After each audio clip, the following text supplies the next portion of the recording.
wasn't surprised at all. I'm surprised the administration thinks that you could possibly get Zelensky to agree to de jure control of Crimea by Russia, and also de facto control of a huge chunk of those four oblasts that the Russians now control. He's not going to accept either one of those things. And if he does, others in his country who have a lot of political weight won't. I mean, the fact is that this proposal that the administration is putting forth makes no sense at all. Either it's a plan that's going nowhere, or it's a plan that's going exactly according to plan, because maybe the Americans are intending to say, we're putting these conditions on, we know that no one's going to accept, and then we are going to walk away. First of all, there's a big division inside the administration on whether or not to concede to Russia's principal demands. I believe that Witkoff and ultimately Trump are willing to do that, but there's huge opposition from others. So it's almost impossible for the administration to get together. And here we're talking about Rubio on one side and Witkoff on the other, and come up with a deal, right, that is coherent, that makes sense, that you can sell to the Russians. I mean, Zelensky doesn't want to touch this deal that's on the table. It's just unacceptable to him. So he wanted to switch the subject and go back to talking about a 30-day ceasefire. At least that's what you read in the press. And in the case of the Ukraine war, and in the case of the Gaza war, the amount of deception that takes place on a daily basis is staggering. It's hard to figure out what to believe anymore regarding both of those conflicts, because there's so much lying, so much deception in both cases. Now, you had made the point in that book that there are some situations and circumstances in normal times to where some amount of lying is actually necessary to conduct negotiations in statecraft. But it sounds like that you're now saying that we've taken it to such a level now that it's just off the charts. Yeah, it's very important to understand, and I make this point clear in the book, that lying is only effective when the other side thinks you're telling the truth. If you lie all the time, lying is not an effective instrument of statecraft, because the other side just assumes you lie all the time and they don't believe anything you say. Even if you're telling the truth sometimes. Yeah, that's correct. And that's why almost all of us on the outside have a devil of a time figuring out whether the statements that various governments make involving the Ukraine war, or the Israelis talking about what they're doing in Gaza, whether they're telling the truth or not, because they both lie so much that lying is no longer an effective tool. Well, you were intimating that what's going on here is that we're putting out this proposal. We understand it's not going to work, and it's going to provide cover for us to walk away. That may be true. I don't know. It's a clever strategy, and I don't want to give this administration, much credit for being clever, because everything they've done up to now indicates they're not very clever. But the end result here, Danny, is that this one is going to be settled on the battlefield, as you and I have said on numerous occasions. There's no diplomatic solution here. The Russians are hard-nosed regarding their three principal demands. They've told Witkoff this. They've made it clear time after time. And there's no way that the Europeans and the Ukrainians, for sure, are going to accept those Russian demands. I think there's some reasonable chance that Trump will accept those demands, right? Or would accept those demands under certain circumstances. He would basically cave to the Russians. But the Ukrainians are not, and the British and their allies in Europe are not. So this war is likely to go on, and I think it'll be settled on the battlefield. But if the Americans walk, the Americans are eventually going to let the flow of arms to Ukraine end. They may let what's in the Biden pipeline continue to go to Ukraine, but after that, it's over.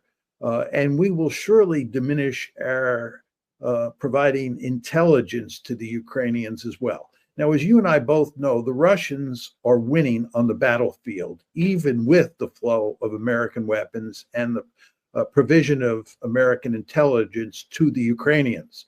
So once the flow of American weaponry begins to dry up in a serious way, the Ukrainians will be in more trouble than ever. And the Russians, who are building up their forces and training up their forces and have their forces armed to the teeth, will do much better on the battlefield as the balance of power shifts against the Ukrainians. The Russians will end up taking more territory.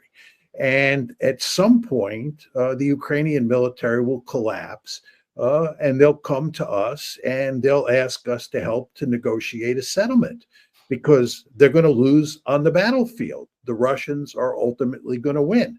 So I think that is how this one is going to play itself out. I think at this point in time, it's impossible to see how you get or even come close to getting a negotiated settlement. Well, and I think that Vladimir Putin has given justification to nearly every point you just made there today. He actually had a meeting with, I guess, some of his defense industrial base leaders in his country, and he addressed two separate issues that I want to take in sequence because they both scream, we don't have any expectation at all that this is going to be solved by diplomacy, and we are doing everything in the world to prepare for further combat. First of all, if you start with the NATO side, it's not clear who the head is anymore. Before Donald Trump came to office, it was clear that we were the head. And to the extent that we had somebody in the cockpit next to us, it was the British. And as you know, there was this big article in the New York Times talking about the extent to which the American military was involved in planning and executing the war in Ukraine. And then a subsequent piece appeared in the Times of London, which made it clear that the British military was equally involved. So it was the British and the Americans who were deeply involved. We were the head. But with Trump, he's interested in turning over responsibility for the war in Ukraine to the Europeans, and who ultimately becomes the head there is a really tricky issue. Will it be the Germans? Will it be the British? Will it be the French? With regard to Russia, it's a pretty straightforward case. Their military capabilities have increased greatly since the first year of the war. General Cavoli, who is the commander-in-chief or Supreme Allied Commander Europe, has made this clear in his congressional testimony. The Russian army is much larger now than it was in 2022. It is much better trained. It has a lot of combat experience. It's certainly not hurting for weaponry, and its weaponry is quite sophisticated. So the Russians are in really good shape. And I think the big question at this point in time, certainly for people like us, Danny, is what the Russian offensive is going to look like this spring and this summer. How big is it going to be? Where is it going to be where are the central points of attack going to be located, and what will be the consequences? But it's the Russians who we expect to be on the offensive in a serious way, not the Ukrainians. And with regard to the Ukrainians, the only interesting question is whether they can hold out until the end of the year, especially if American military supplies and American intelligence assistance dries up. Yeah, I think that there's virtually no chance of them lasting that long. If you look at the commentary of the American generals and admirals who consistently appear in the mainstream media and opine on the Ukraine war, the Iran situation, the Gaza war, I would argue their analysis is anything but impressive. So I think the point here, Danny, is Pete Hegg set aside. There's a really deep-seated problem in the American national security community, which includes not just the civilians, but the military as well. We're in trouble. There's really something wrong here. I mean, I think Trump fully understands the situation. Whether he can, come up with a coherent plan and a coherent way of dealing with the Ukraine war is another matter. But Witkoff is his right-hand man. He's his alter ego. Witkoff has had lengthy conversations with Putin. I'm sure that Witkoff, who's a very smart man, he might not have much experience as a diplomat, but he's no fool. Witkoff understands what's necessary to get the Russians on board. And I'm sure Witkoff, like Trump, understands that the Ukrainians are in desperate straits. Their situation is not going to improve. Excuse me. And now is the time to settle, not later. But whether or not, again, Trump can fashion a deal is an open question.